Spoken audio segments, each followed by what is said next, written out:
Hello students, তোমালোক আটাইকে English জ্ঞান একাডেমি চেনেললৈ আদৰণি জনাই আজিৰ ভিডিঅটো আৰম্ভ কৰিব লৈছো। আজি আমি তোমালোকৰ কবিতা যেটো আছে কিতাপত আফটাৰনুন অন এ হিল সেই কবিতাটোৰ আমি সেইবোৰ এক্টিভিটি কৰিম যিবিলাক এক্টিভিটিত আমি গ্ৰামাৰ আমি জানিব পাৰো অৰ্থাৎ গ্ৰামাৰ সম্পৰ্কীয় এক্টিভিটি বিলাক কৰিম।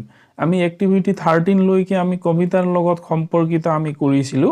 এতিয়াও কবিতাৰ লগত সম্পৰ্কিত কিন্তু গ্ৰামাৰৰ বিষয় আছে। গতিকে এক্টিভিটি নাম্বাৰ 14 ত চোৱা ইয়াত লিখাও আছে let us learn some grammar। ইয়াত কি দিছে read the poem afternoon on a hill and find words which belong to different word classes. Write them down in the spaces given below. One word is provided as an example for each word class. ইয়াত আমি ভালকে জানিবলগীয়া কথাটো হৈছে যে আমাক অৰ্থটো তোমালোকে নিশ্চয় বুজি পাইছা যে আফটাৰনুন অন এ হিল কবিতাটোত যিমান বিলাক শব্দ ব্যৱহাৰ কৰা হৈছে সেই বিলাক শব্দ বেলেগ বেলেগ ওয়াৰ্ড ক্লাছত আছে। মই ওয়াৰ্ড ক্লাছৰ বিষয় কৈ আছো। বিভিন্ন ওয়াৰ্ড ক্লাছৰ শব্দবোৰ ব্যৱহাৰ কৰা হৈছে অৰ্থাৎ বিভিন্ন শ্ৰেণীৰ শব্দ আছে তাত। হলে সেই বিলাকক খালি ঠাইত কি কৰিম আমি যিবিলাক দিয়া আছে তলত সেই শব্দ বিলাকক এই চাৰিটা ভাগত ভাগ কৰিব কৈছে নাউন, প্ৰনাউন, এডজেক্টিভ আৰু ভাৰ্ব কোন বিলাক শব্দ তাত ব্যৱহাৰ হৈছে এই কিটা হিচাপে। এটা আমাক কৰি দেখাইছে যেনেকে নাউনত আমাক শব্দটো দিছে হিল। হিল অৰ্থাৎ এইটো হৈছে নাউন আৰু ব্ৰেকেটত দিয়া আছে নাউন কাক বলে সমুকে দিছে এ নেমিং ওয়ার্ড। হলে এতিয়া মই তোমালোকক কৈছো ওয়ার্ড ক্লাস এটো দুটা নাম আছে। ওয়ার্ড ক্লাছক পার্টস অফ স্পিচ বুলিও কোৱা হয়। বুজি পালা? তো পার্টস অফ স্পিচ মানে হৈছে সেন্টেন্স বাক্য অর্থাৎ পার্টস অফ স্পিচ মানে হৈছে পার্টস অফ সেন্টেন্স অর্থাৎ বাক্যৰ অংশসমূহ। হলে বাক্যত থকা শব্দ বিলাকৰ ভাগ বিলাক অংশসমূহ যেনেকে তোমালোকৰ সাইকেলৰ কোনটোক সাইকেল কোৱা নিজে কৈ চোৱাচোন কোনটো হয় সাইকেল।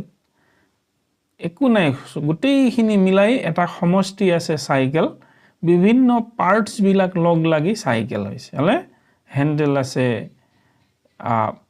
চকা আছে, তাৰ পিছত এবোৰ মাডগাৰ্ড আছে, চেইন আছে, তেনেকে বিভিন্ন অংশ বিলাক লগ লাগিহে লগ লগা সমষ্টিটোহে এটা নিৰ্দিষ্ট যাৰ যিবোৰ পাৰ্টছৰ স্থান য'ত আছে সেইবোৰ লগ লগালেহে গৈ পেলাই সম্পূৰ্ণ এটা সাইকেল হয়। সাইকেল বুলি আমি এইটো বুলি দেখাবই নোৱাৰো, য'তে দেখাম সেইটো এটা পাৰ্টছ হয়। তেনেকৈ শব্দৰ বিভিন্ন শ্ৰেণীৰ শব্দ বিলাক লগ লাগি কি হয় বাক্য এটা হয়। তো এনেকুৱা বাক্য এটাত আটাইতকৈ বেছি কিমান সংখ্যক অংশ বা হেৰি থাকিব পাৰে পাৰ্টস থাকিব পাৰে বুলি ক'লে 9টা। সেই বিলাককে কি কোৱা হয় পার্টস অফ স্পিচ বা ওয়ার্ড ক্লাস। সেইবিলাক ওয়ার্ড ক্লাসও হয়। তো সেই পার্টস অফ স্পিচ আছে নাউন, ইয়াত চাৰিটাটো দিয়াই আছে নাউন, প্ৰনাউন, এডজেক্টিভ, ভাৰ্ব। ইয়াৰ উপৰিও আছে এডভাৰ্ব, প্ৰিপজিশন, কনজাংশন, ইন্টাৰজেকশন আৰু ডেটাৰমিনাৰ্স। 9টা আছে। ডেটাৰমিনাৰ্সও হয়, বহুতে হেতু ক'ব নিবিচাৰে ডেটারমিনার্স ওয়ার্ড ক্লাস বা পার্টস অফ স্পিচ হয়। ঠিক এতিয়া মই অকল ইয়াত থকাখিনি আলোচনা কৰিম, বাকিখিনি পিছত পাম। আৰু ইয়াত থকাৰ ভিতৰতো এটা নিৰ্দিষ্ট সময়ৰ ভিতৰত তোমালোকক মই কমকৈহে আলোচনা কৰিব পাৰিম। এতিয়া নাউন বুলি ক'লে আমি কি বুজিম ইয়াত দিয়াই আছে এ নেমিং ওয়ার্ড অৰ্থাৎ নাম বুজোৱা শব্দ। সেই নামটো মানুহৰ হ'ব পাৰে, কিবা বস্তুৰ থাকিব পাৰে। হলে হেনেকুৱা নাম বুজোৱা শব্দ বিলাকক নাউন বুলি কয়। আৰু আজি অকনমান নামখিনি মই দি দিব বিচাৰিছো। এই নাউনৰ ভাগ আছে, অকল নামটো জানি লোৱা, বাকি একেদিনাই নোৱাৰিবা। কি ভাগ আছে নাউনৰ? Proper noun, common noun, collective noun, abstract noun আৰু ম্যাটেৰিয়েল নাউন অৰ্থাৎ 5টা ভাগ আছে। এই 5 ধৰণৰ আমাৰ যিমান নাউন আছে এই 5টা টাইপৰ কোনোবা এটা টাইপত সোমাব। তো এতিয়া চোৱা ইয়াত দিয়া আছে এক্সাম্পল হিচাপে হিল। তেনেকে আমি কি লিখিব পাৰো flowers হলে flowers cliffs clouds নাম বুজাইছে এইবিলাকে তেনেকে eyes আমাৰ নাম বুজাইছে wind grass light আৰু town এইকিটা হৈছে noun তোমালোকক যিমান পাৰা হিমান লিখিবা ইয়াতো এনে সম্ভৱ এটাকে লিখিব দিয়া আছে আৰু এটা লিখি দিছে আৰু এটাকে লিখি দিব বিচাৰিছে তো কবিতাত ব্যৱহাৰ হোৱা এইবিলাক হৈছে noun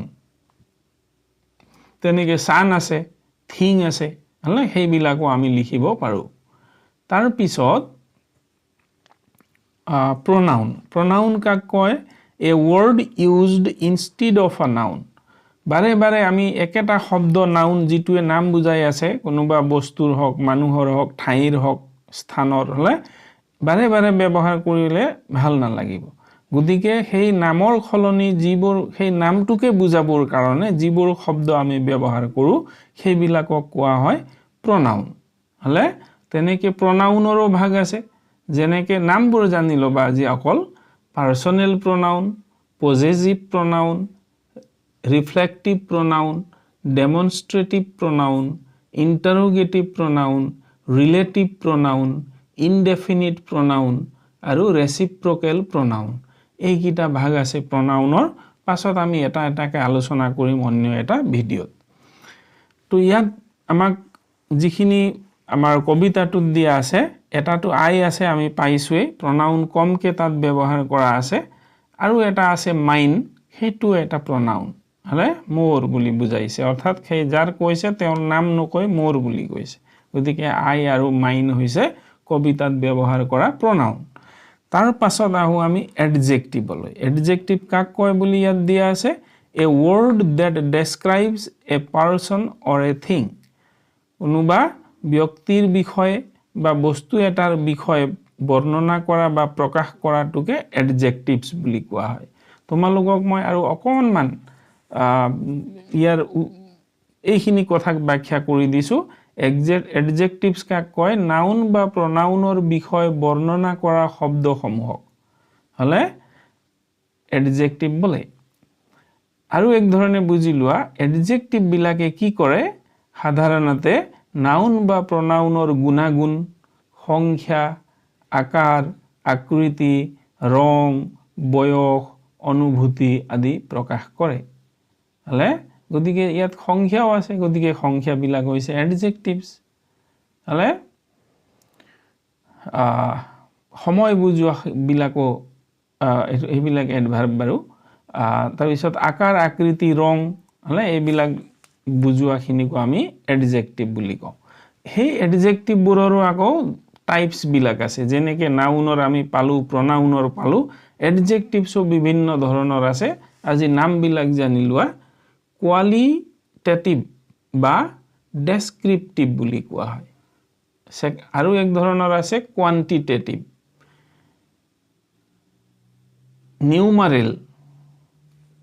numeral নাম্বাৰ দেই সংখ্যা তাৰপিছত demonstrative interrogative আৰু possessive adjectives আছে এইবিলাক হল adjectivesৰ ভাগ তো আমাক ইয়াত যেটো adjectives দিছে হেতু হৈছে gladdest হলে gladdest অৰ্থাৎ তেওঁৰ কি বুজাইছে gladdest মই অথনি কোৱাৰ ভিতৰত কি বুজাইছে এই যে কৈছিলো গুণাগুণ সংখ্যা আকাৰ আকৃতি তাৰ ভিতৰত কি কৈছে অনুভূতি বুজাইছে তাত ইয়াত আমাৰ কবিতাটোত থকা অন্য বিলাক adjectives বিলাক হৈছে quite আকৌ 100 1 এইবিলাক তাত আমাৰ adjectives ব্যৱহাৰ কৰা হৈছে কবিতাটোত তেনেকৈ verb next to হৈছে verb কাক কয় বুলি কোৱা আছে a word that expresses state or an action হলে যিবিলাক শব্দই অৱস্থা হলে বা action কামক প্ৰকাশ কৰে অৰ্থাৎ থকা কৰবাত থকা বা আছু বুলি হোৱাটোক যদি বুজোৱা হয় যেনেকে মই এজন লৰা মই এজনী ছোৱালী তাৰ মানে ছোৱালী হয় তেনেকুৱা থকা বা হোৱা বা কিবা কাম কৰা action তেনেকুৱা বুজোৱা বিলাকক verb বুলি কোৱা হয় যেনেকে एग्जांपल এটা দিছে টাচ স্পৰ্শ কৰা এটোৱে কাম কৰা বুজাইছে তেনেকৈ পিক লুক ওয়াচ বো ৰাইজ, বিগিন, শ্ব', মাৰ্ক, ষ্টাৰ্ট এইবিলাক শব্দ হৈছে ভাৰ্ব। ভাৰ্বৰ উদাহৰণ তোমালোকৰ এই কবিতাত দিয়া আছে। গতিকে আমি আজি এক্টিভিটি 14টো আমি আজি কৰিলোঁ। তো 15ত কি কোৱা আছে? দীঘলীয়া আছে 15টো, এডজেক্টিভছৰ বিষয়ে দিয়া আছে। আমি যে অলপ আগত ভাগৰ ভিতৰত এডজেক্টিভছ পালোঁ, এডজেক্টিভছৰ আছে বিষয় আছে। গতিকে ভাবোঁ ইয়াতে যদি মই আলোচনা কৰোঁ দীঘলীয়া হ'ব, গতিকে আন এটা ভিডিঅ' এটা কৰি দিম, তাত এডজেক্টিভছৰ বিষয় আৰু অকণমান ডিটেইলছে ক'ব পাৰিম। গতিকে আজিলৈ ভিডিঅ'টো সামৰিছোঁ। Thank U.